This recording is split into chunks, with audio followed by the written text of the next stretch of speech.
Welcome to Not a Great Whisper podcast. This is your host, Katy Ray. I am joined with my sister from another mister, Maggie Montenegro. Welcome to Not a Great Whisper. Thank you. You have joined. You are officially here. You are back in Florida. We're going to talk about all the things, but we have known each other for really long. We became friends in high school. Don't do the math. Don't do it yourself. But I knew of you in middle school. You're younger than me. And I'm only 20.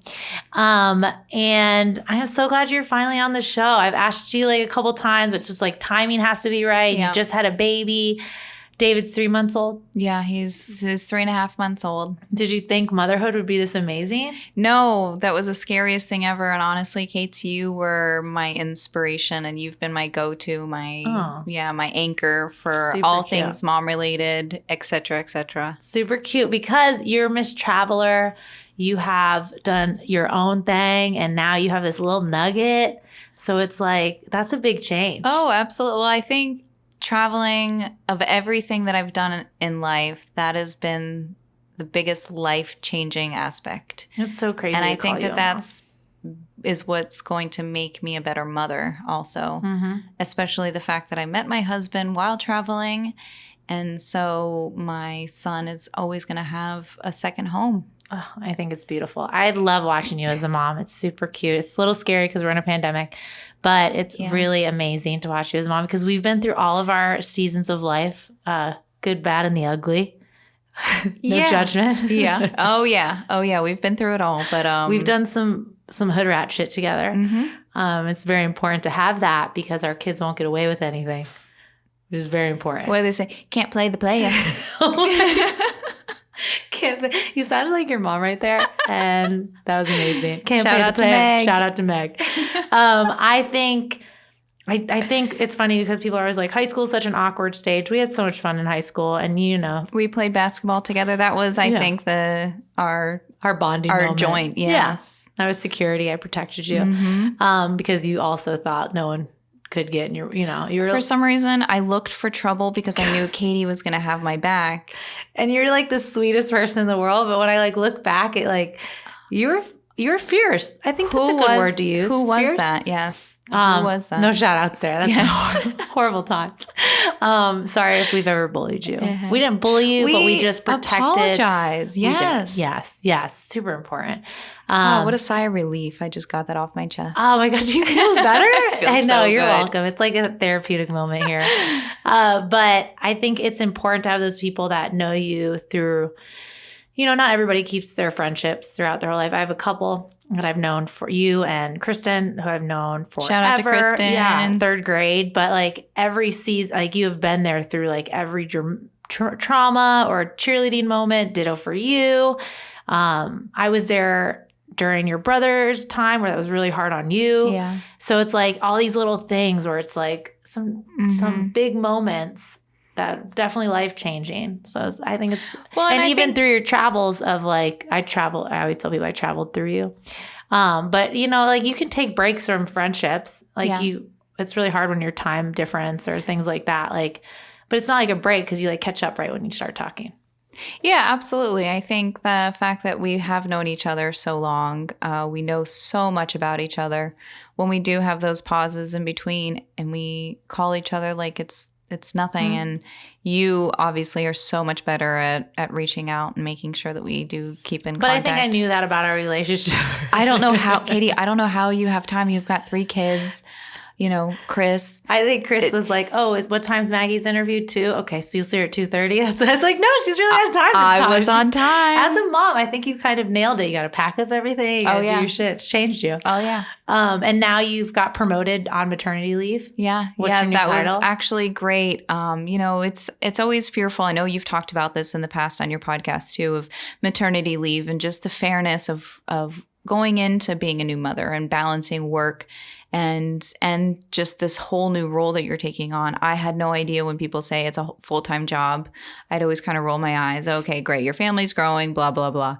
It really is. There's a learning curve involved with it. There's training, there's development, there's learning who this new person is. And my husband and I try to are trying to train ourselves to think of this is the Montenegro business, and we're growing our little employee the way that we want to, as cold as it sounds, right? I think we're trying to, we're just trying to figure out this structure, right?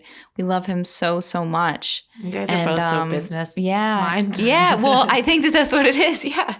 You know, and I think it's just in that aspect of when he gets older, we're not going into this whole, well, mom said this, dad said this, you know, we just want to make sure that we are on the same page. So, you know, I love that. And you should start early with that. And you should create this little human that has their own mind and sits there and talks with you and has discussions and their own beliefs and questions. Even though he's 3.5 months, he's not manipulating us yet. Or is he? Is he, Kate's? Yeah. Is he? 100%. He is manipulating us already? Yeah. Oh, yeah. Oh, my gosh. Yes. Oh, let him. And it's so funny because I always sit there like when the kids are asking for something, like, I want that toy, I want this.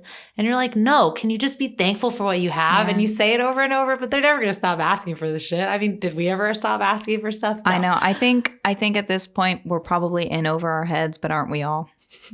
So so your question was, so your question was, so I went in, obviously, during my maternity leave. I actually went back early because that's what I told my boss I was going to do. I was happy to go back early with kind of the back in my head fear of I owe this to them. I don't deserve to take full time off. And that's just something that was eating at me the entire time during maternity leave. So I wasn't able to actually fully enjoy it. Luckily, I am able to work from home. I did go back. I got promoted to executive director from chief of staff. Oddly, that just kind of fell in my lap, and I'm super, super happy about it. Obviously, thankful. Well deserved. And I've been with the company for a while. So she's in finance, which I would have never. Well, venture capital. Yeah, more on the marketing side. I don't do the numbers, which is probably what you'd be surprised to hear is the finance Maggie numbers. That's what blah. Yeah, 7764. But I think it's awesome, and it all grew from your move to Seattle. Yes. Yeah. So when I moved to Seattle a couple years ago, I found this job. I had no finance background, no investment background. I got hired as an executive assistant for my current boss, worked with him, and we started traveling together. And I think that the value that he saw in me which is something that I think a lot of people with more of a finance background maybe lack, or have lesser strength in, is perhaps socializing and their commercial skills. And so what I lack in the numbers game, I think I'm better at socializing. And I think that are skills that I developed with Katy going to parties back in the day. Hi, I'm Maggie. Hi, everyone. I'm Maggie. Is that weed over there? I'm Maggie. Katy actually went to one of our events in West Palm Beach. So much fun. About a year ago. And somehow we snuck away and got out.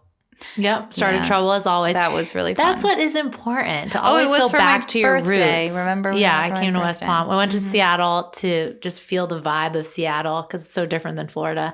And I enjoyed it tremendously. Me and her husband David went and gallivanted around town. So I get the feel for it. But it's a very welcoming atmosphere. What do you like most about when you lived in Seattle compared to here? Obviously, with my job, I meet a lot of very, very interesting people. So whenever I think of my time in Seattle, which obviously I'm still working for the company, so half of my day is virtually in Seattle anyways. I think I do miss actually the social interactions and just the great conversations. And I feel like anywhere you go, there's always going to be someone to just kind of pick your brain and teach you something. Open mind. Yeah. You always are learning something, and people are very well read and very well versed.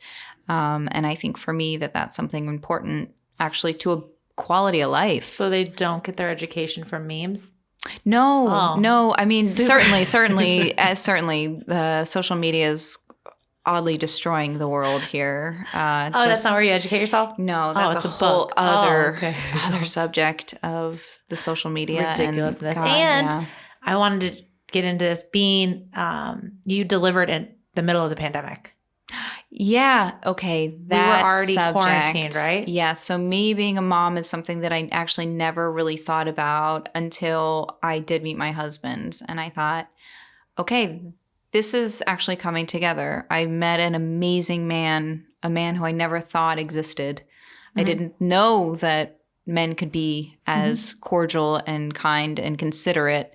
So I'm super lucky for that. And I thought, you know what? I think motherhood sounds great with a partner that's on my same level and with my flow. So obviously we got pregnant when he was spending most of his time in Lima, Peru. That's where his business is. So I actually lived with him before I moved to Seattle. So we've been back and forth. I went back to Seattle, found out I was pregnant. And so this is obviously before the pandemic. So we had our own little... But you still were doing long distance. We were pregnant long on your distance, own. yeah. The first 3 months we were separated. And then we came back, moved back to Florida, found out about the coronavirus. And that's when we just kind of just stayed in our bubble, you know, me being pregnant, not knowing at that time how serious this was, what it was, how we get it. Obviously, we're still doing studies and tests, and with science, with trial and error, things take a while to discover. So obviously, we're still being a little bit safe with our little guy. And, of course. but he's super small. Yeah. But, you know, I think I just missed out on the experience of doing the Lamaze classes and going out and doing more group things and meeting new moms. But, you know, I think that we're super, super lucky to have such a healthy, happy, beautiful little boy that none of that really matters. Yeah, I always take it as I was going a little insane because I had all three at home. And then, like, every time Chris had to go to work, I was like, oh, when you come back, you better, strip in the garage. Don't come touch us. Yeah, of course. And I was going a little crazy. But at the same time, when I was able to kind of relax off that, I was like, wow, what a time. Because, I like to work. So I don't really get that time with all three of them all at once. I mean, I wouldn't have added the teaching kindergarten as well. But I think it was like a really nice time for them to just adapt to having a little sister. They're with her every day. The only time they got a break was swimming at grandma's house, and they were always with her. So they got to understand her routine of be quiet when she's sleeping and do this when she's... Yeah. So it was actually really nice. As crazy as I was going, I think that everyone in every situation has found value in the pandemic, at least the quarantine, being quarantine. Yeah. Obviously, I haven't been personally affected with anyone too immediately in my family. I mean, we know a lot of people that have actually died and gotten really sick on my husband's side. So we're just being extra cautious. But I think, when I see you, Katy, with 2 older kids and a baby, and I think we just have a little bundle of joy that we probably wouldn't even be leaving the house anyways. And infant stage. That's the situation with school and them just having all this energy that they need to get out and play with their friends, socialization, all that's being so important. So we had it super easy. My favorite was we were on a call, a FaceTime or WhatsApp call, and you were still pregnant because David was not born yet, and the older ones are like screaming in the back, trying to get your attention. And Jasmine was in my hand, the littlest one. And I was like, I want you to just focus on her and I, because this is what you'll have to deal with. Do not get overwhelmed with the other two. Oh, that's when I was starting to freak out. Yeah. I was like, please don't look at the other two. Screaming in the back. Because this is what motherhood is. Your eye got like really wide and you were like, oh shit. Like, is this, because you're having, it's not like a baby moon, but you got to relax. I think you were in the pool. You were at Wiki Watch. You were somewhere like relaxing before the baby came. And I was like, please don't. I was like, we should probably not do video calls moving forward because it's probably overwhelming to watch a 6 and a 4-year-old screaming to get your attention in the background, running back and forth. Like, watch me, look at me over here, look at me over here. You're like, I'm done with this phone call. Well, and I think that that's the beauty of being a mom is that you learn and you grow with it. So every step trains you for the next crazy step. The ignoring of the other two. Yeah. Okay. I'm taking notes. I know. I feel like I'm missing milestones when you send me like David rolling over. And I'm like, shit, did I get Jasmine rolling over? The kid always gets the, like not enough pictures of the baby or not. So I'm like, I always make sure. Thanks for keeping me on point with pictures. You don't have time. Well, Jaden likes to do videos now. So I just have him take my photos. I've noticed. Very I important. love that It's kid. very important. I love them all. I feel like Jaden was one of the first babies you got to hold. Yeah. And that's when, firstborn. I went down to Miami, met him. That's when I was really pumping. into spray tanning. Oh, yeah. First time I held him, I got a fresh spray tan because obviously Miami, you got to be tan. Held your baby, got spray tan all over his onesie, and your brand new baby. You were not happy, and I told you, but it's made of sugar. It's just sugar, Maggie. Is that really all that's in there? Give me my baby back. That's a good one. I mean, because we went from you visiting Miami where we go on like drunken binges during the day on the beach to then you're visiting the child. Yes. So, I mean, it's a good change. It's a good change. I mean, there are pictures. I mean, we would go to like sushi places and take pictures of sake bombs. And now we're taking pictures of holding babies and spray tanning. Miami is an interesting place. It was interesting for a while. You loved to visit though. It was always a good time. We always made it a good time. So we got married. I was your maid of honor, nailed the speech. Shout out to me. Big shout out to you. Shout out to me. Highlight of the wedding. What is this whole thing called? A ceremony? Katie's reception. Oh gosh. Yeah. Katie's speech. And I married your husband pretty much. Yes, because he was translating. My husband gave his speech in Spanish so his family would understand. And so Katie's husband, Chris, translated it in English. So if you're just listening to the ceremony in English, it sounds like Chris is talking to me and oh my gosh, trying I totally to marry forgot about that. Yeah. It's and your for mom, people, but not for us. Married you. Yeah, your mom married. Yes, she ordained you. Yeah. Oh wait, she's an ordained minute. She married you. So if you look at my wedding pictures, because Katie and her mom look identical, there's two just Katie heads up there with me. I love it. Basically what I wanted to do is make sure Maggie never forgets me. So I'm just in every important moment and a picture and every angle in her wedding. Everybody listening knows Katie's unforgettable. Unforgettable. Yes. Great word. That's a great adjective. I mean, we have a lot of great memories, ones that we don't want to incriminate ourselves or anybody else. No. We want to plead the fifth. Our parents, both our families know we're just trouble. Yeah. But I feel like we've also learned. Yeah. And we were very... It's weird, Katie, because I honestly think that we've turned out to be, not to toot our own horns or anything. You should toot your own horn. Toot, toot. I think that, please keep that in when you... Toot, toot. Yeah. We don't edit. We let it ride. Good. Yeah. Your toot, toot will be there. I think we're very reliable now. Hell yeah. After all that craziness. And I think that that might be why. Yeah. I think it's just the phases that you go through and you realize really what is important in life. And one of my friends said to me, she's from Serbia, and she's just like, how did you grow up the way you did and you turned so open-minded? I think that goes for both of us. Yeah. Because, yours, your travels, me, my family dynamic. But I think it just opened our hearts and our minds to everything. And you have to think, not like, I always say you're like bullied in high school, but you weren't. You were just very fierce. But you are so, people who know you right now are just like, Maggie's so sweet, so kind. But I was like, oh, you didn't see her back in the day. But same a little bit for me, where I think it was a shell. I think I had a shell, growing up and just feeling vulnerable was a scary thing for me. So instead of closing up, I kind of just went on the defense. Yeah. And just that mentality, which I see so many adults that still have that. And I see that, and I see the aggression that some adults have. And I think, I feel so bad. I feel so pity for them because I know what that feels like. That insecurity, that vulnerability that you feel like you just can't let go and enjoy the world and enjoy your life.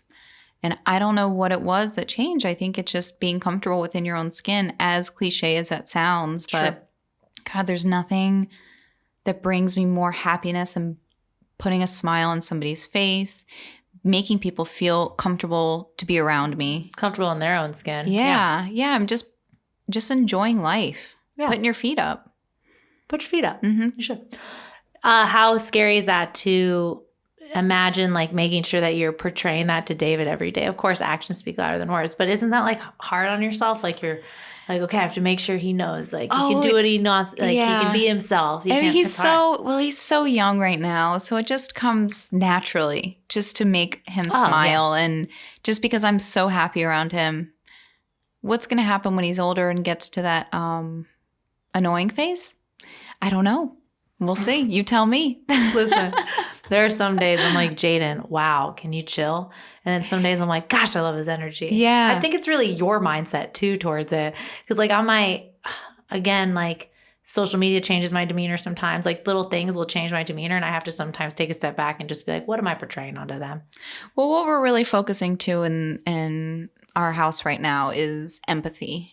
Good. Yeah, I think that that's a huge factor. We actually read that in a baby brain book, that empathy is one of the number one factors that influence a baby's like reaction to shit? Yeah, well, moving forward and being able to actually stimulate their brain, right? Feeling comfortable, not feeling vulnerable, like what we were talking about. Mm-hmm. So when your parents are fighting, it affects the development of your brain because you're on the defense, you feel closed off, you feel scared. So you don't have those reactions to see things as beautiful as they are and as structured as they should be. And the number one thing that keeps parents from fighting is being empathetic towards each other. What about if you're screaming at your kid to stop climbing that area with holding the baby in your hand and you're like, Jaden, get down, and she doesn't move? Again, Kate's, I'm not the one that should be asking these questions. I'm not at that stage yet. So I want to know if this is affecting her brain, because she doesn't budge, and at first I thought she couldn't hear me. And I was like, is she just used to me screaming at her brother? Because, can you be empathetic towards children not listening to you? I know. Is that a possibility? Can you think in your head? These are all great questions, and we should write a book about it. Why is she not listening to me right now? What's the reason? Because they don't give a shit. She doesn't want to do what I'm telling her to do. Understood. No, there's no Now empathy. what? Now what? The book is coming soon. Can I be empathetic to my child who's not listening? Probably not. No. I like that. I like that you're reading a lot of books on it, because I didn't. No. We're really not. I read one that's called Shitty Mom. Hilarious. Oh, that sounds like a good one. Well, you are the Uber reader now. Well, I like to reread books that give me like that really good feeling and empowerment. So, I like to get hype. And I've actually seen a change in you since you started reading a lot. Right. I feel like reading is it. RBG says that too. It's on our literature. RIP RBG. But I think, sorry. She thinks I'm funny. But I also think it really is. And I'm trying, like Juliana will sit there and pretend she's reading. She's 4. And she'll be like, I don't know how to read. And so I try to help her. But Jaden, I'm like, let's read a book. And he's like, oh, and he does a sigh. And I'm like, oh my gosh, there's so much power in words. And I wish I read more throughout every stage of my life. But I think when I was reading up on like addiction and stuff to learn about that, it was a little overwhelming for me because I was like living it, where like other things of like women empowerment get me super hype. Well, obviously it's things that you're interested in. So are the books that Jaden's reading, I mean, are they of interest to him? Dinosaurs? Are you asking that? You're asking about dinosaurs? Yes. Some are. T-Rex. And he actually corrects me on dinosaur names I don't know. And he does it kind of with a little sass, and it's kind of fucked up. But I realized he gets the sassy answers from me because I like looked at Chris the other day with my eyes wide open, and he does that to me like an asshole. And I realized, oh my gosh, that's my face. I'm like, oh my gosh, there's so many things you learn along the way. And you're what a beautiful, enlightening moment. Or he says, how dare you? And I always say, how dare you? You say that all the time. It's really bad. These are the moments you'll enjoy and then be like, damn it, I shouldn't have said that. Or the other day I was like, that shit is not okay. And he goes, yeah, that shit is not okay. So I just stopped talking. I was like, oh, shouldn't probably say that. But he laughs and then he just doesn't say it again. I think he's super smart. Oh, yeah. All right. Oh, absolutely. Isn't it funny we're having mom talk, though? I didn't think you would. No. Things have definitely changed. I think it's so cool. Yeah. I mean, you haven't changed. I mean, you've changed, but I mean, like, you're still Maggie at your core, but you just have like these other responsibilities on you now. Yeah. And it's just. And you're taking them in with, I think, I wasn't expecting you to love it as much as you do. Because I did not either. You were nervous. It's like the unexpected, right? And you're kind of controlling in that little bit of like, you need to like have everything scheduled out. And I was like, you just got to stop trying to plan. Thank you for knowing that. You're welcome. Yeah. And I'm like, you just got to stop trying to plan. And then the pandemic happened and I was like worried. I'm like, oh God, her mind has to be like everywhere. And then like the unknown. But I think once he came, you were just like, and your C-section was, and a lot of women don't go through an easy C-section. And yours was, which was very good for this time, especially. I'm so happy with that. Where you're like, I had it in like 15 minutes. And I was like, who the fuck says that? Well, and I loved it because he was breach. Yeah, he was breach. And obviously and when things, take a little spiral down from what your plan is, especially as Katy, mentioned the way that I am, it was definitely, it was hard being pregnant, not knowing what you're going through, feeling kind of alone during the pandemic, finding out that he's breech and then that you're not having a natural birth like you planned. But God, everything really turns out the way that it should. I think he was breech because my husband's a race car driver. He was just born like he was sitting in a race car, just ready to ride. Oh my gosh. That's actually really good. But I didn't realize. That's hilarious. I didn't even put that together. That's probably it. That's probably 100%. Yeah, he was just ready to ride. So what do we want to tell the audience about friendship? Do you have a quote? Can I have a couple minutes to Google? No, there's no silence here. Okay. Friendship quote. Okay. Because I told Maggie 30 minutes because I feel like the baby's here and stuff, and I want to make sure we hit. Oh, no, we're fine. We're okay. But yeah, no, I'm excited to go and explore with you too, Kate. Yes, we are in Ybor at BK and Creative. I'm really bummed out there right now. There are chickens. I'm really bummed out we don't have the peanut gallery in the back like your other podcasts have. Yes. The kids? Your other episodes actually have the chickens. Oh, I know. They're usually louder. We're usually just recording in the back room. But they're sometimes really loud and aggressive. Sometimes they're in a fight or doing other things we're not going to say. And you just hear like a lot. Did you say drugs? Drugs? No, they're like attacking each other, but possibly in a mating way. Yeah. And they're not sure what's happening. Mm-hmm. And one time I thought I had to like save one of them because it didn't sound like it was consensual. No. Katy, you're so sweet. You got to save them, No means no. That's what I mean. Women's rights. Women's rights. That's what you're all about. And, we've gone on political rants in like a lot of episodes. But it's like one of my things is like, don't get me started. I know. Maggie is a very passionate. I mean, we could get started, but we won't. It wouldn't be only 30 minutes.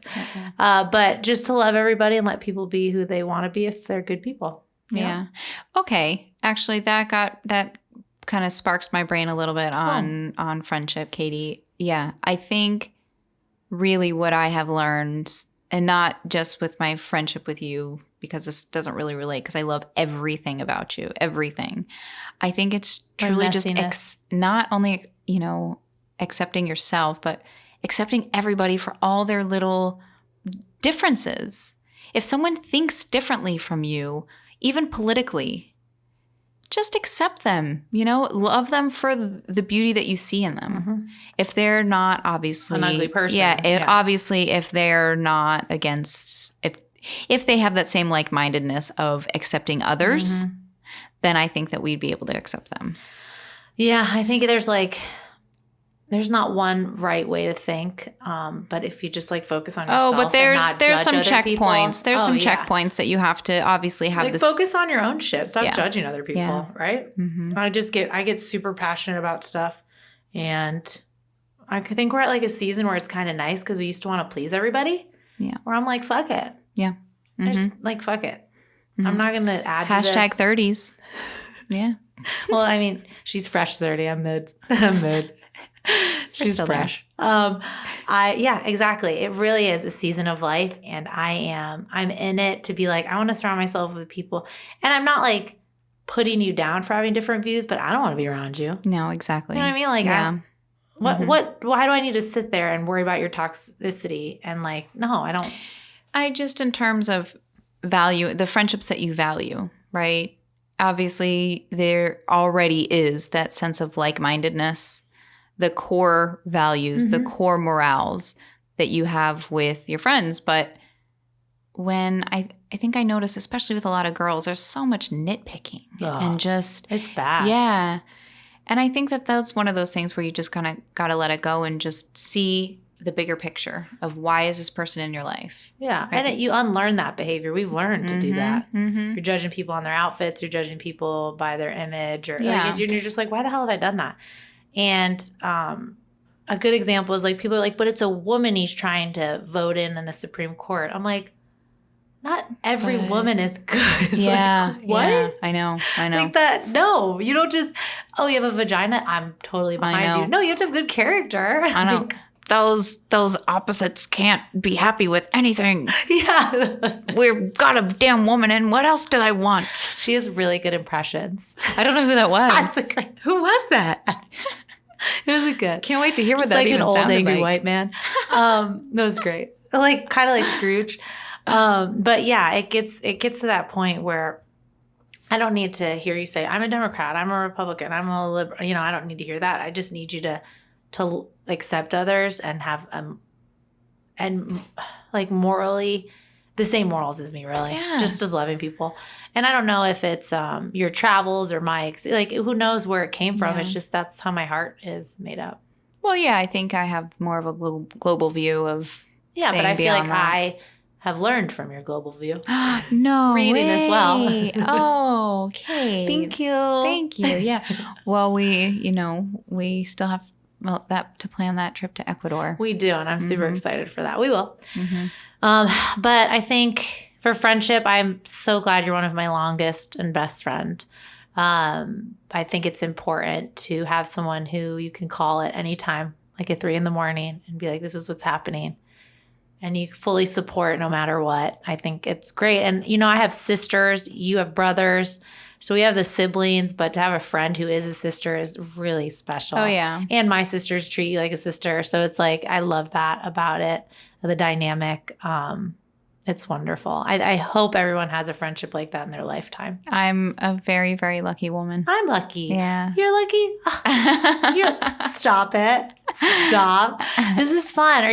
Did you have fun today? I really want to come back. Okay, yes. And we'll make it a little bit, I think she's a little upset we weren't completely, we didn't prepare topics, and I just threw this at her because that's how I wanted her to do it today. But next time we'll have a few topics we'll just dig into. I would like to have an outline and be able to Okay. prepare. I got it. So we'll do that next time for our second episode. Maybe David can jump in. Yeah. Not the baby, the husband. Uh-huh. And, we'll have a good time doing it. But you can find Maggie all over Not a Great Whisperer page. She's finally home to Florida, but who knows? She might be moving somewhere. We don't know. And we're good right now. Yeah, we're good. Yeah. She's one of my biggest cheerleaders. I can't say the biggest cheerleader because Chris will fight Chris about will be it. mad. Yeah, Chris, we don't want anybody to get mad here. Yes. But find my magpie on Not a Great Whisperer page. We're at Beacon Creative Studio with the Roosters today in Ybor. Thanks for joining. This was fun. Thank you made you. time, and she's a new mom, and she's killing the game. Thanks to our listeners. Thanks, Max. Thank you all. Bye.